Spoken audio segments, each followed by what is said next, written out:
एक समय की बात है, एक राज्य का राजा था। एक दिन उसके गुप्तचरों ने राजा को सूचना दी कि पड़ोसी राज्य हम पर हमला करने वाले हैं और बताया कि यह खबर बिल्कुल पक्की है।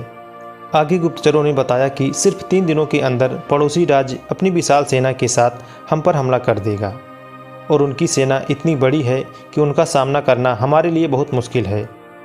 यह सुनकर राजा बेहद चिंतित और परेशान हो गया। राजा ने तुरंत सभा बुलाई और सभी लोगों से सलाह मांगी। अब हम लोगों का मरना तय है। अगर किसी व्यक्ति के पास कोई सुझाव है तो वह बता सकता है। राजा के चतुर मंत्री ने कहा, महाराज, अब जब बात जान पर आ गई है तो इसका एकमात्र उपाय है कि हमें आज अभी और इसी वक्त पड़ोसी राज्य पर हमला कर देना चाहिए। राजा बोला, मंत्री जी, हमारी सेना बहुत छोटी है, हम उनका मुकाबला कैसे कर पाएंगे। तो मंत्री बोला, पड़ोसी राज्य अभी युद्ध के लिए तैयार नहीं है। अभी उस राज्य पर हम हमला कर दें तो संभल नहीं पाएगा और हमारे जीतने की कुछ तो संभावना होगी। वैसे भी हम पर हमला होने वाला है और उनकी इतनी विशाल सेना से हम यूं ही मरने वाले हैं और महाराज, वो वैसे भी हमें 3 दिन बाद मारने वाले हैं, तो क्यों ना कुछ न करने से हम ये कर सकते हैं। राजा को बात थोड़ी अच्छी लगी।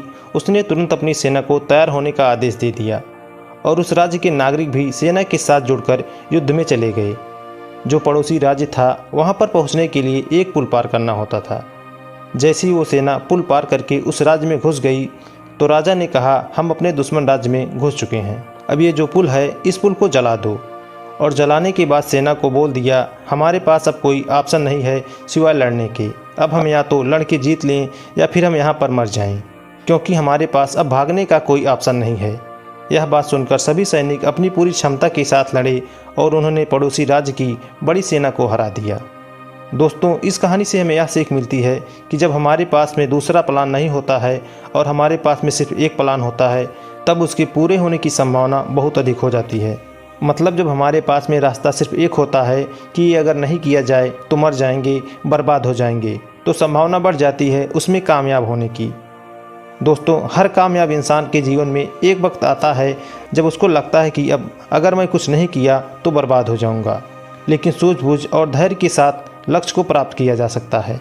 अंत में दोस्तों इतना कहना चाहूँगा कि हर किसी के जीवन में चुनौतियाँ आती हैं और उन चुनौतियों से बचने का कोई विकल्प नहीं होता है, इसलिए उन चुनौतियों का बड़े साहस के साथ सामना करना सीखें। तो दोस्तों, आपको यह कहानी कैसी लगी हमें कमेंट करके ज़रूर बताएं। वीडियो को लाइक और अपनों के साथ शेयर ज़रूर करें और चैनल पर नए हैं तो प्लीज़ चैनल को सब्सक्राइब करें और अपने आसपास स्वच्छता बनाए रखें।